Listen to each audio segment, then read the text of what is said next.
Salut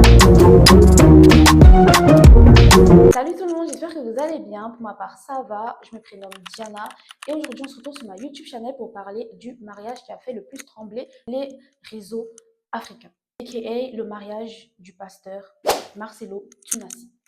On va débriefer à peu près de qu'est-ce qui s'est passé, pourquoi tout le monde en parle. Alors, qu'est-ce qui s'est réellement passé? C'est ce que vous allez me demander. Eh bien, écoutez, asseyez-vous, prenez bien un bon matcha et let's go! Pour vous remettre un petit peu dans le contexte, en fait, donc au départ, le pasteur Marcelo s'est marié avec aka Madame Blanche Tunasi, qui était donc sa première femme, avec qui il a eu des enfants, plus de 20 ans de mariage, et en plus elle servait aussi dans son église, donc ils étaient un peu un couple goal, adoré de tous, surtout par les serviteurs, enfin par les personnes qui allaient dans son église en question. Alors déjà, le pasteur Marcelo Tunasi, pour ceux qui ne connaissent pas, est donc un pasteur chrétien évangéliste, plus précisément pentecôtiste. Il est le fondateur de l'église La Compassion, qui est basée à Kinshasa. Notamment, on peut le retrouver sur différentes antennes dans le monde. Il est aussi une personnalité publique, notamment parce qu'il est très suivi dans le monde francophone. Il rassemble des millions d'auditeurs sur YouTube, Facebook, Instagram, partout. Il faut savoir que le mercredi 23 juillet 2025, le pasteur Marcelo Tunasi s'est remarié, donc pour la deuxième fois, avec Madame Esther Aïcha, qui est notamment sa deuxième épouse. Parce que malheureusement, le pasteur Tunasi, il y a de cela un an, a perdu sa femme dans des conditions... Enfin, moi je ne sais pas. Personnellement, il y a beaucoup de choses qu'on retrouve sur Internet, notamment des rumeurs de BBL. Je ne sais pas, je n'étais pas là, je n'ai pas envie d'en parler. Mais n'empêche, elle est bel et bien décédée malheureusement, paix à son âme.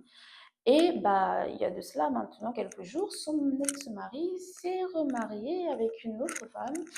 Et malheureusement, bah, ça ne passe pas. Sur les réseaux sociaux, il y a tant ceux qui sont d'accord et comprennent et sont contents que oui, au moins il n'a pas forniqué. Mais de l'autre côté, il y en a qui sont pas trop d'accord. Et j'avoue que j'ai un peu du mal. Mais de ce que j'ai pu comprendre, pour ceux qui n'étaient pas d'accord avec son mariage, ce n'est pas tant le mariage qui dérange, c'est surtout le timing et le fait que, faut savoir que nous sommes des Bantous, donc de l'Afrique subsaharienne, et il y a beaucoup d'hypocrisie autour de cet événement, notamment qui est le deuil.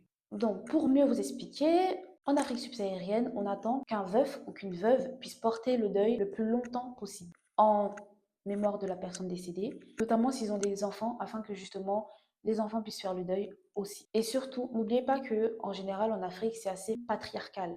Les femmes, lorsqu'elles vivent un deuil, doivent attendre des années. Et dans certaines tribus bantoues, elles doivent littéralement marier le grand frère ou le petit frère de leur ex-mari. Je sais que c'est une forme de soutien afin que justement la veuve puisse rester dans la famille et permet de conserver une certaine protection et justement l'accès à l'héritage. Et malheureusement, il y a des femmes qui se retrouvent menacées et forcées de se marier avec le frère de leur ex-mari. C'est littéralement un rituel et malheureusement, la femme se retrouve obligée, parce qu'elles n'ont pas le choix, elles se retrouvent violentées, menacées, donc elles se retrouvent mariées à quelqu'un qu'elles n'aiment pas. Ça, c'est malheureusement ce que vivent beaucoup de femmes ou qui ont vécu certaines femmes. C'est ça qui coince en fait, c'est que quand c'est la femme, elle subit cette pression sociale de la famille, du système, de tout le monde, et elle n'a pas le droit de se remarier. Mais quand c'est l'homme, un an plus tard, les gens ont l'impression qu'il n'a pas attendu. Il faut savoir aussi que 4 mois après la mort de sa femme, il a annoncé lors d'un culte en direct, il l'a annoncé disant que Dieu ne lui a pas donné le don de célibat.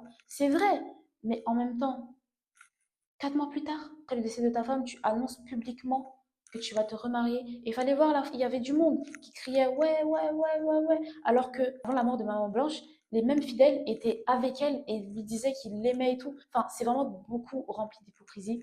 Et c'est aussi un manque de respect envers la famille de son ex-femme, de son ex-épouse. Aussi un manque de respect envers ses enfants parce que, en fait, depuis que j'ai pu regarder sur les réseaux sociaux, très peu de personnes ont parlé de ce que les enfants peuvent vivre à ce moment précis. C'est vrai qu'il faut se mettre un minimum à la place des enfants. Ma mère vient de mourir. Quelques mois plus tard, il se remarie. Un an, à peine un an. T'as même pas le temps de faire ton deuil et une nouvelle dame qui arrive dans ta vie. Le choc émotionnel, la santé mentale, on en parle. Ah oui, c'est vrai, en Afrique, c'est quoi la santé mentale? On voit vraiment l'hypocrisie de la société car en effet, beaucoup de personnes ont pu relayer le fait que oui, mais au moins, il n'a pas été dans l'impudicité, il n'a pas forniqué et tout, nanana. Mais en fait, si ça avait été une femme, pasteur, qui se remarie un an plus tard, vous imaginez un petit peu les dégâts? Moi, personnellement, je ne suis pas là pour juger. Chacun vit son deuil de façon différente.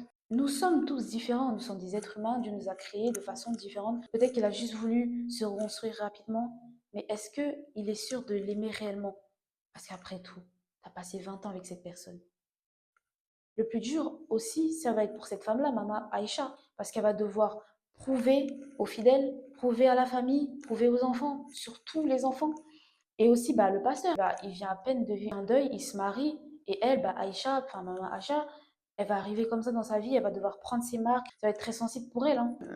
Je pense que je vais m'arrêter là pour la vidéo et je vais la conclure ici parce qu'il y a tellement de choses que je pourrais dire, mais que je trouve pas forcément nécessaire, notamment lire les commentaires ou même passer des vidéos qui n'ont pas vraiment de sens. Moi, c'est surtout le facteur des enfants qui m'intéresse surtout parce que bah, de tous les panels que j'ai pu écouter, personne ne parle vraiment de ça, de ce côté psychologique-là. C'est ce qui m'intéresse personnellement, pas le fait qu'il se remarie, il a le droit. Et je pense que c'est aussi ce que tout le monde reproche, enfin parle.